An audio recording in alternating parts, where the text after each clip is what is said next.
Hello friends, welcome to your Comforta classes. स्वागत है आपका मॉडर्न हिस्ट्री के इस वीडियो में जो हम कवर कर रहे हैं तमिलनाडु बोर्ड की बुक से।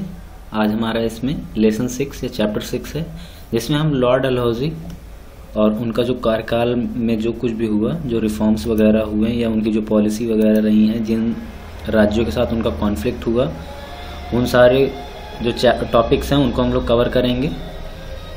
तो इनका जो टाइम पीरियड है वो है 1848 से 1856। ठीक है, ये देख रहे हैं आप लॉर्ड डलहौजी के बारे। तो हम लोग देखते हैं पहले लर्निंग ऑब्जेक्टिव्स हमारे क्या क्या हैं, क्या हमें इसमें सीखने को मिलेगा।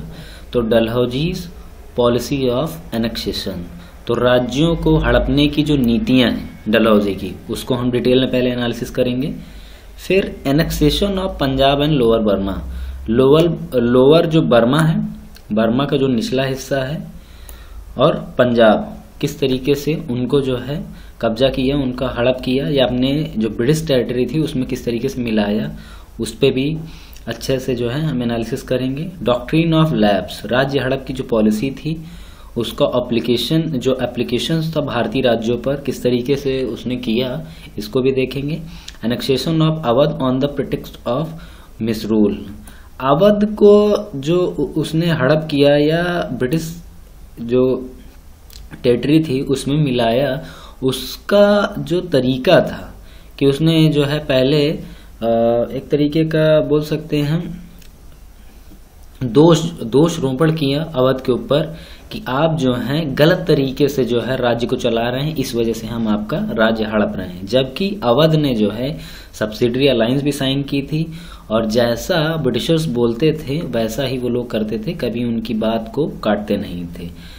तो Dalhousie's domestic reforms including the introduction of railways and telegraph, भारतीय परिप्रेक्ष्य में डलहौजी ने जो रिफॉर्म्स वगैरह किए और खास करके रेलवे और टेलीग्राफ का जो इंडिया में पहली बार जो शुरुआत हुआ वो डलहौजी के टाइम में था। तो उसके पीछे की भी स्टोरी देखेंगे।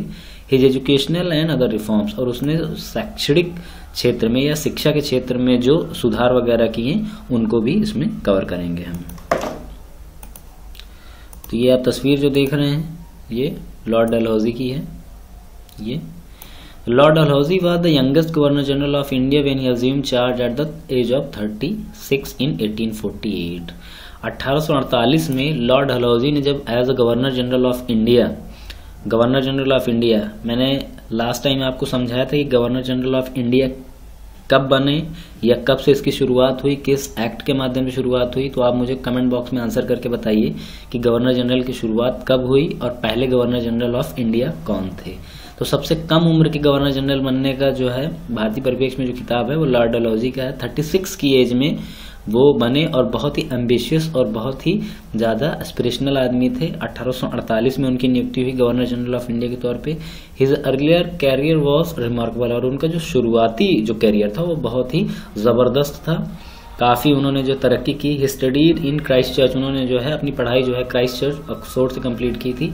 He became member of parliament and enjoyed the confidence of sir Robert पील, और उन्होंने जो है मेंबर ऑफ पार्लियामेंट भी बने और सर रॉबर्ट पील की अगुवाई में उनका जो है काफी अच्छा मार्गदर्शन भी हुआ। The prime minister of England, जो कि कौन थे, प्राइम मिनिस्टर ऑफ इंग्लैंड थे उस वक्त। He did much for the progress of railway constructions, उन्होंने भारतीय परिप्रेक्ष्य में जो रेलवे कंस्ट्रक्शंस है, रेलवे के निर्माण में खास करके इंटरनल इंडिया जो हिंड्रेंस एरिया है, जो छिपा हुआ है, जहां पर लोग कभी पहुंच नहीं पाए या जहां से कभी भी सामान बाहर नहीं निकल पाए, वहां तक उसने जो है पटरियां वगैरह बिछाई। The president of the board of the trade, उन्होंने जो है president of the board of the trade के तौर पर इंग्लैंड में भी काम किया। इन 1847 में he was offered the governor generalship of India, और 1847 में उन्हें जो है ऑफर किया गया कि आप जो है as a governor general India जो है आप काम करें। और फिर जो है वो अराइव्ड हुए कलकत्ता इन जनवरी 1848। 1848 में जो है कलकत्ता में जनवरी में वो आए। अब देखते हैं policy of annexation. The most important aspects of Dalhousie's administration is related to great drama of annexation, तो सबसे जो महत्वपूर्ण पहलू है लॉर्ड डलहौजी के टेन्योर का, तो वो ये है कि राज्यों को किस तरीके से अपने राज्य में मिलाया है, अपने साम्राज्य में मिलाया। His aims for expanding the company's territories were administrative, imperial and commercial। और ज्यादातर क्षेत्रों को जो है कब्जा करने का जो उद्देश्य था वो प्रशासनिक था, इंपीरियल था यानी कि साम्राज्य को बढ़ावा देने वाला, व्यापार में बढ़ोतरी करने के लिए। और उसने जो रीजन्स जो उसने लगाए राज्यों को जो है हड़पने के लिए, वो बहुत ही मतलब कि जिन्हें मिसकंडक्ट कहा जा सकता है, बुरे कामों में से सबसे एक थे। As in the case of annexation of Awadh, और अवध के मामले में जो उसने तरीका अपनाया उसको हड़पने का, वो काफी जो है क्रूअल कह सकते हैं। He aimed at providing the beneficent administration to the people of annex state. उन्होंने जो है बेनिफिशेंट जो है एडमिशन देने के हिसाब से जो है ज्यादातर राज्यों का अंतर्ग्रहण किया या हड़प किया। At the same time, he had in his mind the advantages of annexation to the British, such as imperial defenses, commercial and financial basis पे। और जिन राज्यों को उसने हड़पने की नीतियां बनाई, उनके जो दूरगामी परिणाम थे, जो कि सुरक्षा में बढ़ोतरी जिनसे होगी, व्यापार में बढ़ोतरी होगी, फाइनेंशियल बेनिफिट बढ़ेगा, इन सारी चीजों को देखते हुए उन्होंने जो है बड़े बड़े राज्यों का हड़प किया या उन्हें अपने क्षेत्र में मिला लिया। Though Dalhousie did not come to India to follow policy of annexation, but he was able to consolidate British rule in India by his policy of annexation. इसमें ये कहना चाह रहे हैं जो राइटर्स हैं, वो ये उनका कहना ये है कि डलहौजी जो है, जो उसका मेन ऑब्जेक्टिव तो भारत में राज्यों को हड़पना नहीं था, लेकिन कुछ परिस्थितियां इस तरीके की बनी कि उसे जो है पॉलिसी ऑफ एनेक्सेशन फॉलो करना पड़ा। His great annexation include the Punjab, lower Burma, most of the central province and Awadh. और जो उसके जो प्रमुख राज्य थे जिसको उसने हड़पा या जिस पे कब्जा किया, उसमें पहला पंजाब था, लोअर बर्मा के कुछ निचले हिस्से, और ज्यादातर जो केंद्रीय प्रांत यानी कि वर्तमान मध्य प्रदेश, महाराष्ट्र का अपर पार्ट और गुजरात का जो है जो ईस्टर्न पार्ट है, वो उसको भी हड़पा। और अवध पे जो है उसने काफी बुरी तरीके से जो है मिसकंडक्ट के रूल वगैरह या मिस रूल वगैरह लगा के जो है उसको अपने में एनेक्स कर लिया। Annexation of Punjab. अब पंजाब का हड़प या पंजाब पर कब्जा किस तरीके से किया उसको हम देखते हैं। Eight the end of the second Anglo Sikh war in 1849, जब दूसरी बार जो है एंग्लो सिख वॉर जब खत्म हुआ 1849 में, दूसरा जो एंग्लो सिख वॉर था, आंग्ल सिख वॉर, तो उसमें क्या हुआ कि Punjab was annex by Dalhousie. और इसी के चलते क्या किया गया, पंजाब को डलहौजी ने जो है अपने साम्राज्य में मिला लिया। ईस्ट इंडिया का जितना भी जहां पे भी क्षेत्र विस्तार था उसमें इसको मिला लिया गया। He organize the administration of Punjab very efficiently, और वहां पे जो उसने प्रशासनिक व्यवस्था की वो बहुत ही जबरदस्त थी। The province was divided into small district under the control of district officer who are called deputy commissioners. और डिप्टी कमिश्नर्स के अगुवाई में वहां के छोटे छोटे जो जिले थे पंजाब के प्रोविंस के, उनको जो है इनके मातहत कर दिया। और ये जो डिस्ट्रिक्ट ऑफिसर्स थे जिन्हें डिप्टी कमिश्नर्स कहते थे, अब ये क्या हो गया, लॉर्ड डलहौजी को डायरेक्ट क्या हो गए, जिम्मेदार हो गए कि आप कुछ भी यहाँ पे होता है वो रिपोर्ट करेंगे किसे, लॉर्ड डलहौजी को। These commissioners with the help of their assistants came into close contact with people. और ये कमिश्नर्स के साथ सबसे अच्छी चीज क्या हुई कि ये जो है जब इन्हें जो है छोटे छोटे जगह का जब काम दिया गया एज अ डिप्टी कमिश्नर, तो इनका लोगों से इंटरेक्ट होने का मौका मिला। Revenue and judicial departments were combined to secure concentration of power and responsibility.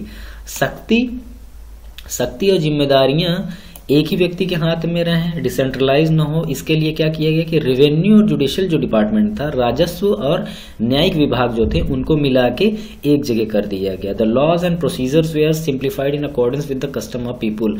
और लोगों को किस तरीके की कानून की जरूरत है, लोगों को किस तरीके के कानून की जरूरत है, ये काम जो है डिप्टी कमिश्नर्स और जो डिस्ट्रिक्ट ऑफिसर्स थे उनके माध्यम से लोगों तक पहुंचाया जाने लगा। The overall administration of Punjab was interested to chief commissioner. और जो चीफ कमिश्नर थे उनके मातहत कर दिया गया पंजाब को पूरे प्रशासन को। इनफैक्ट जो तथ्य है, the governor general was the virtual ruler of Punjab. Governor general क्या थे, वर्चुअल रूलर थे, यानी कि नाम के या सिर्फ दूर दूर से दिखने वाले रूलर्स में रह गए थे वर्चुअल रूलर, लेकिन जो ओरिजिनल रूलर थे पंजाब के वो कौन थे, चीफ कमिश्नर्स थे। The services of Lawrence brothers in the administration of Punjab were notable. और जो लॉरेंस ब्रदर्स थे जो कि क्या थे, डिप्टी कमिश्नर्स थे, चीफ कमिश्नर्स भी थे, कहाँ के, पंजाब के। वहां पे जो है काफी बेहतरीन काम देखने का मिला इनकी अगुवाई में। With in 3 years perfect order was restored in the province. और एक बेहतरीन जो प्रणाली थी प्रशासन की, वो पंजाब में पूरी तरीके से तैयार कर दी गई थी। It was efficiently defended from internal external elements, और इतनी सक्षम हो गई थी कि आंतरिक और बाहरी दोनों जो शत्रु थे उनसे वो लड़ सकते थे। इन 1859 1859 में sir John Lawrence became the lieutenant governor of Punjab, और सर जॉन लॉरेंस को जो है क्या बना दिया गया था, लेफ्टिनेंट या lieutenant general governor of Punjab बना दिया गया था, जो कि एक बड़ी बात थी। अब देख लेते हैं हम लोग सेकेंड बर्मा वार, सेकेंड बर्मीज वार या बर्मा का जो युद्ध हुआ, दूसरा वाला अनेक्सेशन ऑफ लोअर बर्मा, और बर्मा का जो निचला हिस्सा था उसको किस तरीके से कब्जा किया गया। इन 1852 1852 में commercial disputes in Rangoon prompted new hostilities between the British and Burmese. तो व्यापारिक वाद विवाद जो है बहुत ज्यादा बढ़ गया था रंगून में, किनके बीच में, ब्रिटिशर्स और बर्मीज के बीच में। इसके वजह से उनके बीच क्या हो गया, एक तरीके की युद्ध की परिस्थिति आ गई थी। After the end of second Burmese war, जब दूसरा बर्मीज वार खत्म होने वाला था 1852 में, तो डलहौजी एनेक्स्ड लोअर बर्मा, और लोअर बर्मा को जो है, बर्मा के जो निचला हिस्सा है उस पर डलहौजी ने कब्जा कर लिया। With its capital eight Pegu, जो उसकी राजधानी थी पेगू, उसको भी इसके अंदर जो है अब अंतर्ग्रहण कर लिया था या हड़प कर लिया था। Major Arthur Phayre was appointed to commissioner of the new province, और यहाँ पर जो उन्होंने जो प्रणाली है कमिश्नर, डिप्टी कमिश्नर या कमिश्नर सेटल करने की, उन्होंने जो है इस जगह का लोअर बर्मा का मेजर आर्थर पायरे को जो है कमिश्नर ऑफ न्यू प्रोविंस बना दिया था बर्मा में। His administration also prove to be efficient, और जो उन्होंने यहाँ पे जो प्रशासनिक प्रणाली जैसे कि उन्होंने पंजाब में डेवलप की थी, वैसे ही प्रशासनिक प्रणाली उन्होंने यहाँ पर भी डेवलप की। कहाँ पे, बर्मा में। तो उसके चलते ही जो है यहाँ पे भी वो काफी सक्षम और मजबूत हो गए इस प्रणाली के चलते। और जो उन्होंने जो बर्मा पे जो कब्जा किया, ये ब्रिटेन के लिए बहुत ज्यादा फायदेमंद भी हुआ। Rangoon Britain's most valuable acquisition from the war became one of the biggest ports in Asia, और रंगून पे कब्जा जो है ब्रिटेन के लिए इतना ज्यादा प्रॉफिटेबल हुआ कि ये जो है एशिया का सबसे बड़ा पोर्ट भी बना, और इसमें जो है ब्रिटेन का जो है ट्रेड, जो नेवल ट्रेड वगैरह था, उसमें बहुत ज्यादा बढ़ोतरी भी हुई। डॉक्ट्रिन ऑफ लैप्स, तो डॉक्ट्रिन ऑफ लैप्स जो राज्य हड़प की नीति थी, अब उसको देखते हैं। तो Dalhousie also took advantages of every opportunity to acquire territory by peaceful means.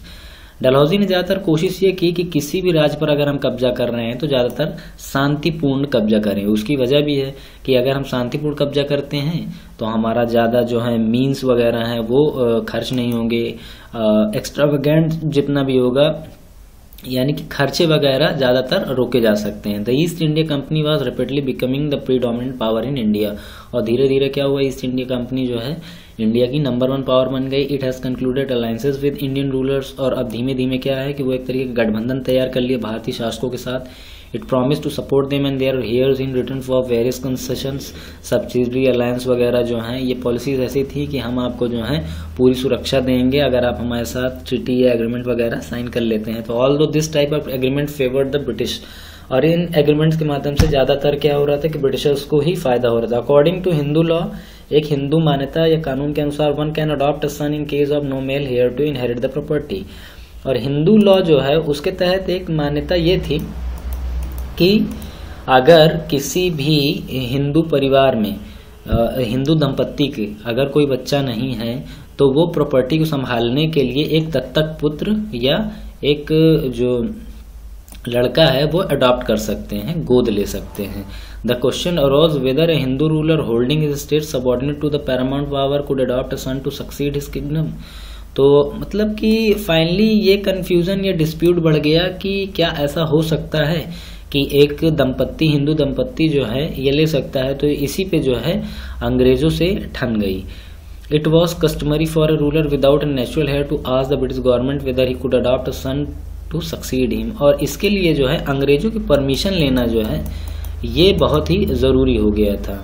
If such permission was refuse by Britishers, और अगर ये परमिशन अगर जो है ब्रिटिश जो है अगर रिफ्यूज कर दे, मानने से इनकार कर दे, तो the state would lapse and thereby become part of the British India. और क्या होगा कि भारतीय शासक के हाथ से साम्राज्य चला जाएगा और वो किसमें मिल जाएगा, ब्रिटिश इंडिया में मिल जाएगा। Dalhousie maintain that there was a difference in principle between the right to inherit private property and the right to govern. और उन्होंने जो प्राइवेट प्रॉपर्टी गवर्न करने वाली प्रॉपर्टी है, उसमें जो भी डिफरेंसेस वगैरह रहे उनको मेंटेन करके रखा। This principle was called the doctrine of lapse, और इसी कानून को, इसी राज्य के हड़पने की नीति को जो है डॉक्ट्रिन ऑफ लैप्स या राज्य हड़प की नीति कहा गया। The doctrine of lapse was applied by Dalhousie to Satara and was annexed by 1848। वर्तमान महाराष्ट्र में एक क्षेत्र है जिसे सतारा बोलते हैं। सबसे पहला राज्य था जिसको जो है डॉक्ट्रिन ऑफ लैप्स के तहत डलहौजी ने हड़पा था, कब्जा किया था। Jhansi and Nagpur was annexed in 1854, और झांसी और नागपुर, झांसी रानी लक्ष्मीबाई की झांसी जो है उसी के बारे में बात हो रही है, तो 1854 में इस पे कब्जा किया था। As a result of these annexation a large part of the central province came under the British rule, और इसी डॉक्ट्रिन ऑफ लैप्स के चलते जो है सेंट्रल प्रोविंस के बहुत सारे जो क्षेत्र थे वो क्या थे, ब्रिटिश पावर के अधीन हो चुके थे। और जहां पे भी नई जगह पे कब्जा कर रहे थे ये लोग, चीफ कमिश्नर एक नया जो है इन्होंने सेटल कर दिया हर जगह। Although the doctrine of lapse can not be regarded as illegal, और डॉक्ट्रिन ऑफ लैप्स को कंप्लीटली जो है इलीगल नहीं कहा जा सकता। Its application by Dalhousie was disliked by Indian princes, बस ये जो भारतीय रजवाड़े थे उनको ये पसंद नहीं था। The advantages of annexation of Satara, Jhansi, Nagpur they are substantial to the British, और ब्रिटिशर्स ने जो जिन जिन राज्यों को हड़पा या उनको लैप्स किया, तो उसमें सतारा, झांसी और नागपुर का जो है मतलब कि सोशियो इकोनॉमिकल, पॉलिटिकल, तीनों एंगल से अगर देखा जाए तो उनको जो है ब्रिटिश जो पावर थी उनको बहुत ज्यादा बेनिफिट हुआ। Dalhousie was blamed for using the doctrine of lapse as an instrument in pursuing his policy of annexations, और डलहौजी ने जो है इसका भरपूर इस्तेमाल किया था डॉक्ट्रिन ऑफ लैप्स का। आफ्टर द म्यूटिनी ऑफ 1857, 1857 की क्रांति के बाद, जिसका एक बहुत बड़ा कारण था doctrine of lapse. Doctrine of lapse को महारानी विक्टोरिया के कहने पे जो है, जो 1858 का जो एक्ट था, इंडियन गवर्नमेंट एक्ट, उसमें जो है इसे खत्म कर दिया गया। लेटर ड्यूरिंग म्यूटिनी ऑफ 1857, ये एक छोटा सा फैक्ट है इसमें, Rani Lakshmibai of Jhansi played an important role in fighting against the Britishers. ठीक है, तो ये जो है वही वजह ये थी कि उनके जो है बच्चा नहीं था, उन्होंने गोद लिया था, जिसके वजह से अंग्रेजों ने क्या कर दिया था, उनके राज्य को लैप्स कर दिया था, यानी कि ब्रिटिश जो साम्राज्य था उसमें मिला दिया था। और इसी की वजह से जो है बाद में 1857 की जब क्रांति हुई तो उसमें रानी लक्ष्मीबाई जो है झांसी की तरफ लड़ी थी, और बाद में शहीद या वीरांगना का दर्जा उन्हें प्राप्त हुआ था। एनेक्सेशन ऑफ अवध, अवध राज्य का जो कब्जा है उसको देखते हैं। The British relations with the state of Awadh go back to the treaty of Allahabad in 1765। जब बक्सर का युद्ध हुआ था 1764-65 में, तो वहां पे इलाहाबाद की ट्रीटी भी हुई थी, और उसी के चलते जो है अवध को जो है इंगेज किया गया था ब्रिटिशर्स के साथ। लेकिन तब ब्रिटिशर्स इतने मजबूत नहीं थे, तो उन्होंने ज्यादातर जो एग्रीमेंट के प्रोविजंस थे वो अवध के फेवर में थे। लेकिन अब क्या हुआ 1854-55 के बाद अब ये बहुत ज्यादा मजबूत हो गए थे, जिसके चलते जो है अब उन्होंने डायरेक्ट अवध पे अटैक करना शुरू किया। Right from Warren Hastings many governor generals advise the nawab Awadh to improve the administration. कई जो नवाब वगैरह थे, वो कई जो गवर्नर जनरल आए हुए थे, उन्होंने जो है अवध के नवाब को ये कहा था कि आप अपने एडमिनिस्ट्रेशन को सुधार लें, आप में खराबियां बहुत हैं। But misrule continued there and the nawab was under the assumption that the British would not annex Awadh because of his loyalty to them. तो वहां के ज्यादातर जो नवाब थे, या उस टाइम जो नवाब रहे होंगे, ठीक है, नवाब वाजिद अली शाह वगैरह जो थे, तो इनको ये लगता था कि हम जो है ब्रिटिशर्स के एक नंबर के लॉयल आदमी हैं, मतलब चाटुकार हैं, तो हमें जो है हमारे राज्य को कभी लोग क्या करेंगे, लैप्स नहीं करेंगे। लेकिन फिर क्या हुआ कि 1851 में जो है विलियम स्लीमन जो थे, ठीक है, विलियम स्लीमन याद होगा, जिन्होंने क्या किया था, ठगों का दमन किया था, जिसकी वजह से इन्हें ठगी स्लीमन के नाम से भी जाना जाता था। इन्होंने काफी बड़ा रोल अदा किया था लॉर्ड विलियम बेंटिक के टाइम में, जो इंडिया के ठग्स को खत्म करने में। तो विलियम स्लीमन जो है रेसिडेंट थे लखनऊ में, उन्होंने जो रिपोर्ट किया spectacle of human misery and careless मिसरूल, उन्होंने लिखा था कि यहाँ पे जो है बहुत ही बुरी तरीके का प्रशासन है, बहुत ही लापरवाही के साथ काम किया जा रहा है। But Sleeman was against the policy of annexing Awadh. Sleeman जो है वहां के प्रशासन को लेके जो है थोड़ा सा उग्र थे, लेकिन वो कभी नहीं चाहते थे कि अवध को हड़पा जाए या अवध को कब्जा किया जाए, क्योंकि उन्हें समझ में आया कि ज्यादातर जो है चीजें हमारे फेवर में ही, अवध का हमें फुल सपोर्ट है, तो हमें उस पर कब्जा करने की जरूरत नहीं है। After surveying the situation in Awadh, तो जो दशा थी अवध की उसको सर्वे करने के बाद डलहौजी ने क्या किया, 1856 में जो है नवाब जो थे वाजिद अली शाह के टाइम में जो है इन्होंने क्या कर लिया, अवध को एनेक्स कर लिया। Nawab Wajid Ali was granted a pension of 12 lakh of rupees per year, और 12 लाख जो है उन्हें प्रत्येक साल एज अ पेंशन मुहैया कराई जाती थी या प्रदान की जाती थी। The annex territory came under the control of chief commissioner, और इसे जो है जिस क्षेत्र पर कब्जा किया गया था उसे चीफ कमिश्नर के मातहत कर दिया गया, और यहाँ पर भी एक बेहतर जो है प्रशासन व्यवस्था लागू की गई जो अंग्रेजों के लिए ज्यादातर फायदेमंद थी।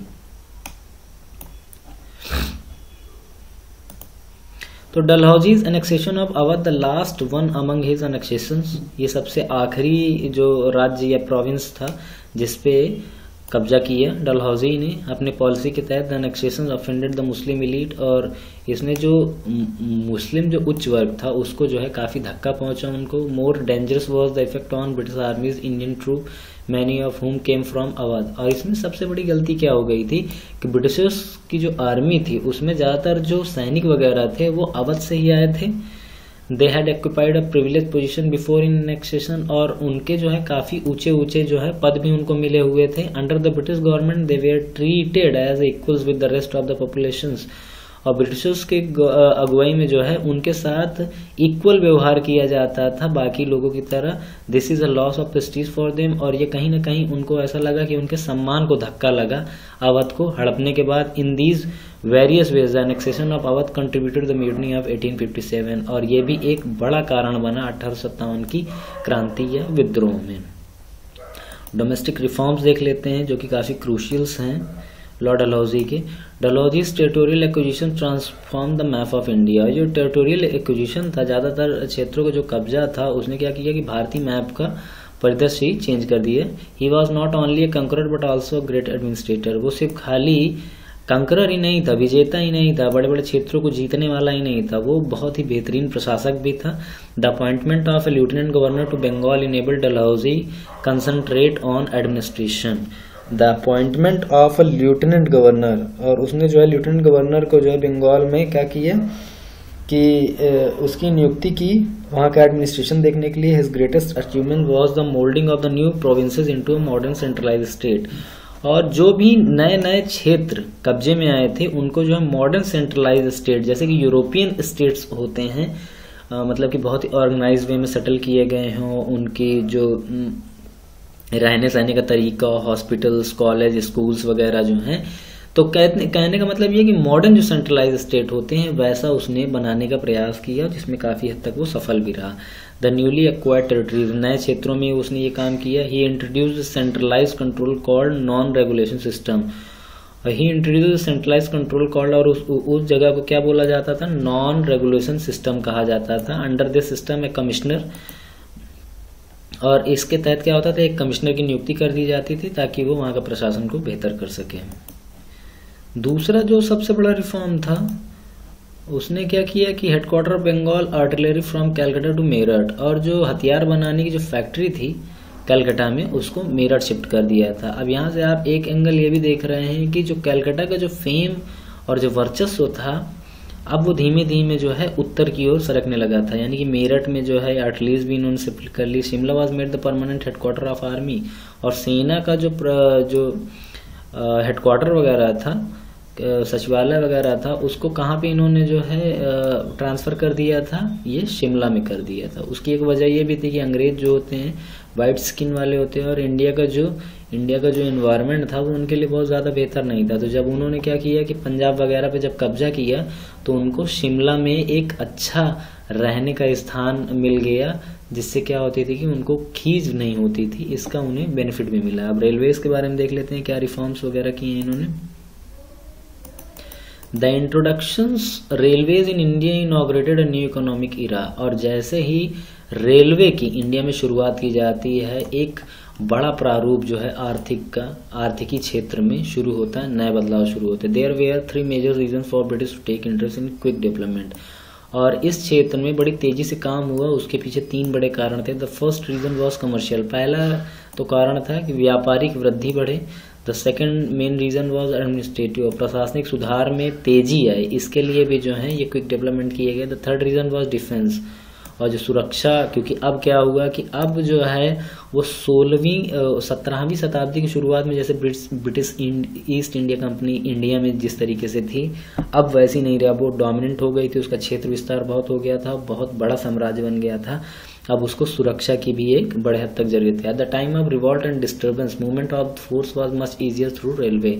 जब 1857 की क्रांति हुई तो उसमें क्या हो रहा था कि ज्यादातर सैनिकों से लड़ने के लिए ये बहुत इजी, इसने बहुत मदद की रेलवेज ने।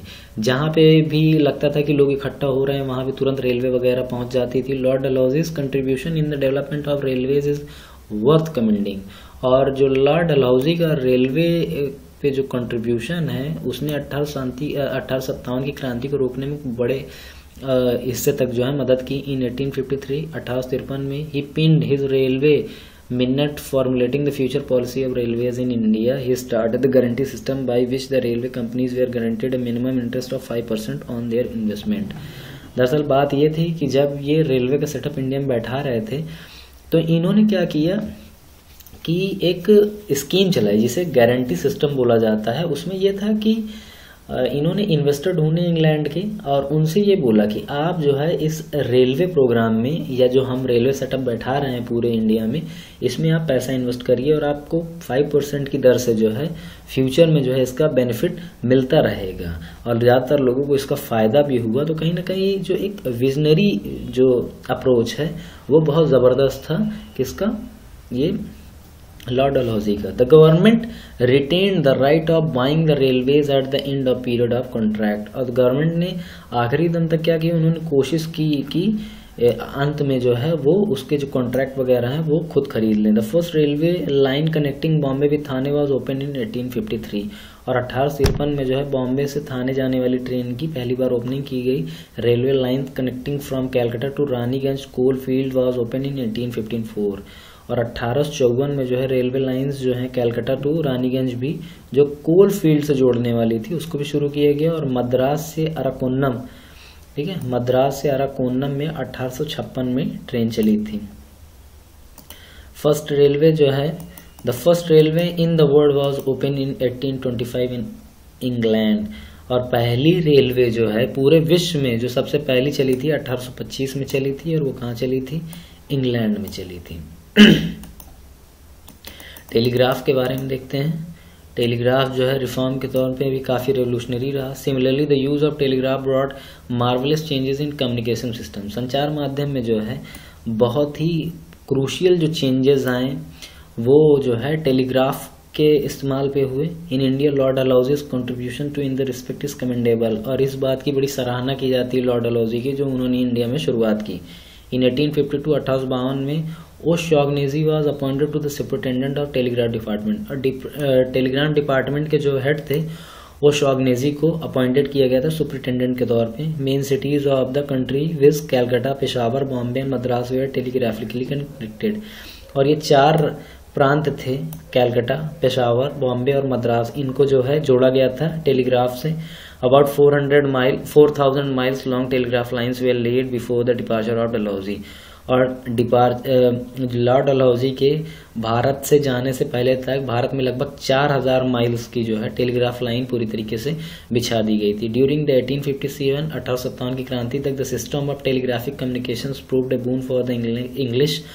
और 1857 की क्रांति में तो जो टेलीग्राफिक कम्युनिकेशंस था वो एक तरीके का वरदान साबित हुआ, क्योंकि इससे क्या हो रहा था, इनके पास फास्टर कम्युनिकेशन था। इन्हें ज़्यादातर जो म्यूटनिस्ट थे या रेवोल्यूशनरी थे उनकी लोकेशंस वगैरह का इन्हें पता चल जा रहा था और बाद में जाके इसे क्या कर देते थे, ये लोग रोक लेते थे। The military value of Dalhousie's creation was much realize at that time. और मिलिट्री को जो है 1857 की क्रांति में इस टेलीग्राफ फैसिलिटी का, ये कम्युनिकेशन सिस्टम का बहुत ज़्यादा बेनिफिट हुआ और ज़्यादा से ज़्यादा उन्होंने जो है जो रेवोल्यूशनरीज थे उनको कर्टेल किया इसी के माध्यम से। पोस्टल रिफॉर्म्स जो उसने किए उसको देखते हैं। तो पोस्टल रिफॉर्म्स में the foundation of model postal system was laid down by lord Dalhousie. और लॉर्ड डलहौजी ने क्या किया कि लेड डाउन किया मॉडर्न पोस्टल सिस्टम को। A new post office act was pass in 1854 और 1854 में जो है पोस्ट ऑफिस एक्ट पास किया गया। Consequently irrespective of the distance over which the letter was sent और a uniform rate of half an anna per post card was charge throughout India. और India में जो है एक खत या पोस्ट करने के लिए आधे आने से पैसा लिया जाता था। Postage stamps were introduce for the first time, पहली बार जो है पोस्टेज स्टैम्प्स वगैरह जो है इंट्रोड्यूस किए गए थे, उनका चलन शुरू किया गया था। एजुकेशन में इन्होंने क्या सुधार किए हैं उसको देखते हैं। एजुकेशन में, शिक्षा में Dalhousie has also invested in the development education, इसमें भी उन्होंने काम किया। The educational dispatch of sir Charles Wood, और जो सर चार्ल्स वुड जो एजुकेशनल डिस्पैच जो बना था 1854 में, consider the intellectual charter of India, और उसी को जो है इंटेलेक्चुअल चार्टर ऑफ इंडिया कहा गया।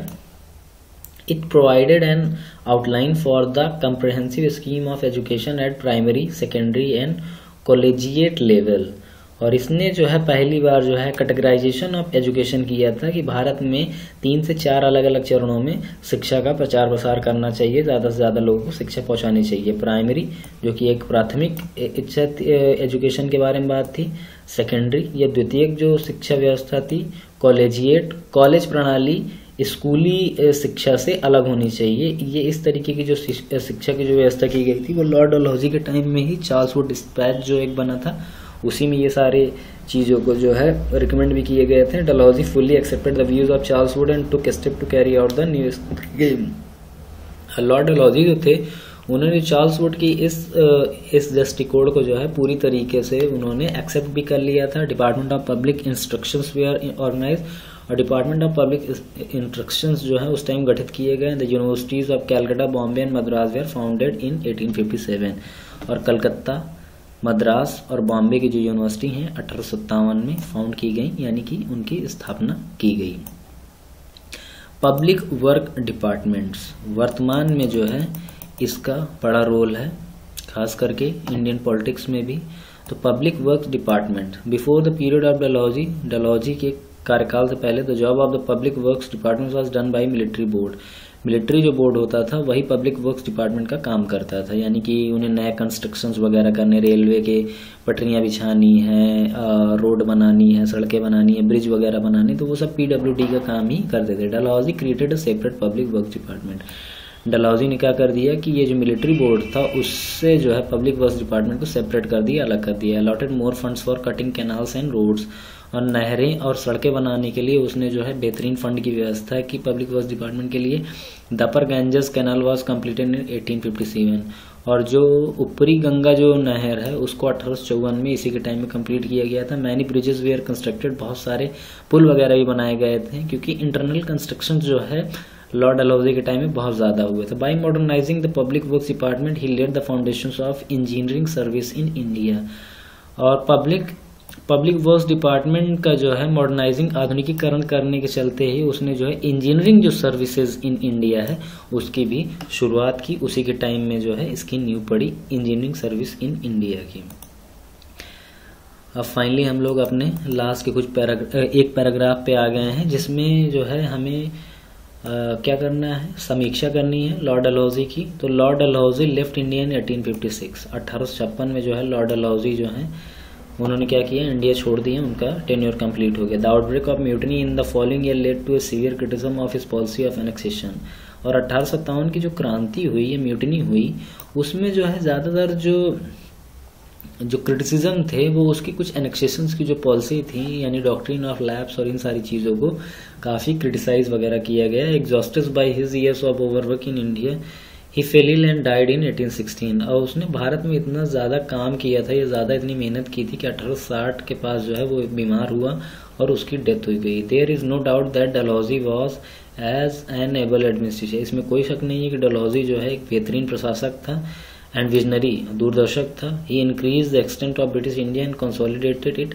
उसने जो है भारतीय क्षेत्र पर ब्रिटिश कब्जे को जो है काफी मजबूत किया और उसका क्षेत्र विस्तार भी किया। He inaugurated an era of progress on many side, और उसने जो है भारतीय परिप्रेक्ष्य में विकास के कई अलग अलग पहलुओं की जो है उसके टाइम में शुरुआत हुई। He was the father of railways and Telegram, वो जो है जनक है इंडिया में, भारत में रेलवेज और टेलीग्राफ के, ठीक है। He introduce the process of modernization of India, और भारत के आधुनिकीकरण का उसे पितामह भी कहा जा सकता है। Hence he is held as the maker of modern India, इसीलिए जो है उसका नामकरण भी किया गया, उसे कहा भी जाता है कि वो आधुनिक भारत का क्या है, निर्माण करता है। तो आई होप कि आपको ये पूरा समझ में आया होगा लॉर्ड डलहौजी। अब गवर्नर जनरल का जो हमारा सेगमेंट है वो ख़त्म हो गया है। अब 1857 की क्रांति और जो भी क्रूशियल्स रिफॉर्म्स वगैरह हुए हैं उनको हम लोग कवर कर लेंगे। फिर उसके बाद जो है हमारा वॉइस रॉय का चैप्टर शुरू होगा। तो आप जो है हमारे साथ कंटिन्यू रहें, और thank you for watching the video.